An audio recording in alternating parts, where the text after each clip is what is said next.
nggak bisa merasakan sesuatu yang gaib. Kalau yang zahir saja, yang nampak saja, itu nggak kita rasakan perasaannya. Tapi nanti kalau kita bisa, kita akan menjadi perasa. Kan pernah saya sampaikan di sini. Rasa itu bisa melihat, rasa itu bisa mendengar. Kalau kita sedang sholat, kita bisa merasakan, maka boleh jadi nanti kita merasakan ada yang sholat di samping kanan kiri kita, meskipun kita sholat sendirian. Kalau sudah bisa merasakan seperti ini, itu artinya rasa kita udah mulai muncul.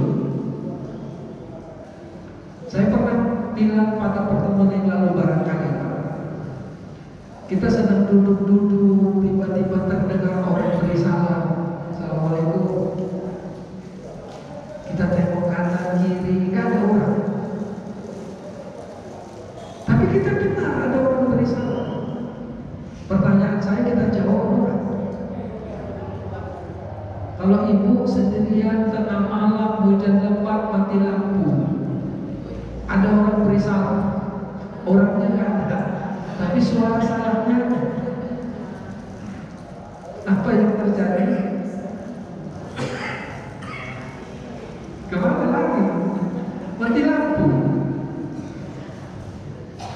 Nah, nanti yang begitu-begitu itu muncul, kita menyebutnya sensitivitas. Kalau itu dimunculkan, maka akan hiduplah kolbu kita. Karena kolbu yang merasa itu kolbu. Kolbu itu sesuatu yang ada di dalam batin kita. Pada pertemuan yang lalu ada yang terlupa. Para ulama hikmah atau yang disebut dengan hukama, ahli hikmah itu disebut hukama.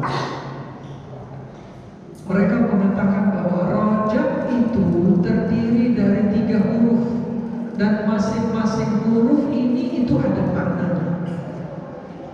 Ra itu rahmatun, jim itu jirul abdi, ba rojaba, ba itu adalah birrullah, ra itu adalah kasih sayang Allah,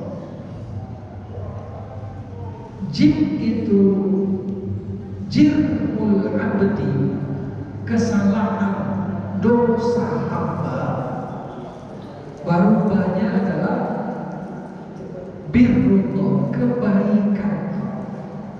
Kata para ulama tasawuf ini, dari 3 huruf ini, rahmat Allah, dosa hamba, kebaikan Allah, ka'anna, seolah-olah, kata mereka, itu ditulis oleh Imam Al-Ghazali, seolah-olah Allah ingin mengatakan bahwa dosa hamba itu sebanyak apapun dia, itu berada di antara rahmat Allah dan kebaikan Allah. Itulah raja. Itulah raja. Bukan berarti bahwa kita suka-suka berdosa, bukan itu, bukan. Tapi di balik kata raja itu ada satu pemahaman bahwa tidak ada dosa yang tidak diampunkan oleh Allah selama orang itu mau minta ampun. Karena itu ada ulama hikmah yang lain mengatakan inna raja lil istighfari minadz-dzunub. Rajab itu adalah bulan untuk istighfar. Rajab itu adalah bulan di seseorang itu memohon ampun kepada Allah.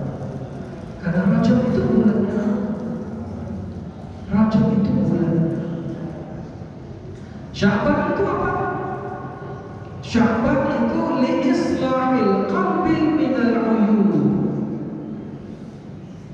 Sya'ban itu adalah bulan di mana seseorang memperbaiki kalbunya dari aib-aib, dari celah, dari sesuatu yang jelek, dari sesuatu yang buruk. Ini bulannya, inilah Sya'ban.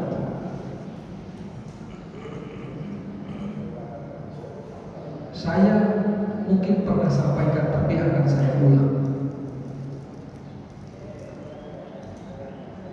Bapak Ibu sering mendengar istilah tazkiyatun nafs. Apa artinya? Pembersihan jiwa, penyucian jiwa. Orang-orang Salafi Wahabi menolak tasawuf. Mereka mengatakan bid'ah karena tidak ada pada masa Rasulullah SAW. Kata mereka. Tapi mereka menggunakan istilah tazkiyatun nafs. Tazkiyatun nafs itulah tasawuf. Itulah tasawuf. Tapi mereka menolak. Berarti nggak paham mereka ya. Nah pertanyaannya begini, tazkiyatun nafs itu apa? Tazkiyatun nafs itu secara bahasa artinya pembersihan jiwa, penyucian jiwa. Kalau ada istilah pembersihan, berarti apa artinya? Kotor. Kalau ada istilah penyucian, berarti belum bersih. Itulah maknanya. Maka kalau orang belajar tasawuf, sebetulnya dia sedang belajar membersihkan jiwa. Dia sedang belajar menyucikan jiwa. Pertanyaannya, jiwa itu yang mana? Sering kita ulang-ulang, manusia itu manusia itu terdiri dari 3 unsur. Ada jasad, ada jiwa, ada ruh. Jiwa itu yang mana? Ini yang di tengah-tengah. Ini jiwanya siapa? Kita. Ini jasadnya siapa? Kita. Ruh ini siapa? Kita. Ini yang tiga-tiganya siapa? Kita. Jiwa inilah yang suka bandel itu, yang suka membangkang itu. Ini ada jiwa. Nanti kalau dinasihati, macam paten kali dia. Itu jiwanya berarti itu. Jiwanya berarti itu. Kalau dinasihati, nolak dia. Itu jiwanya yang membangkang. Karena memang sifat jiwa itu adalah membangkang. Inna nafsa la ammaratun bisu. Jiwa itu dia ngajaknya itu pada kejahatan. Gak ada jiwa itu mengajak kebaikan. Memang tukang, kalau bahasa Medannya, dongkilnya itu di sini deh. Apalagi bahasa Medannya? Bandel, dongkil, jogal. Itu di sini deh. Pertanyaan saya, ini siapa? Kita. Ini kita juga. Jadi sebetulnya yang mau kita lawan itu siapa? Diri kita sendiri. Jadi kalau orang sudah kenal pada dirinya, dia akan paham bahwa dia mendidik dirinya sendiri. Musuh terbesar itu adalah diri sendiri, bukan orang lain. Jadi sebelum ngajari orang, ajari diri sendiri dulu. Itulah tasawuf. Yang mau dididik itu jiwa, yang mau diajar itu jiwa, yang mau dinasehati itu jiwa. Dan jiwa itu adalah diri kita sendiri. Kalau ada orang sholat, saya dulu pernah kena penyakit ini, itu bisa disebut syak, bisa disebut waham, kalau bahasa kita ragu. Waktu aliyah saya kena ini lama, mungkin tahunan juga saya kena. Gini, saya kasih contoh. Mudah-mudahan tidak ada orangnya di sini. Saya mau bilang tentang saya saja.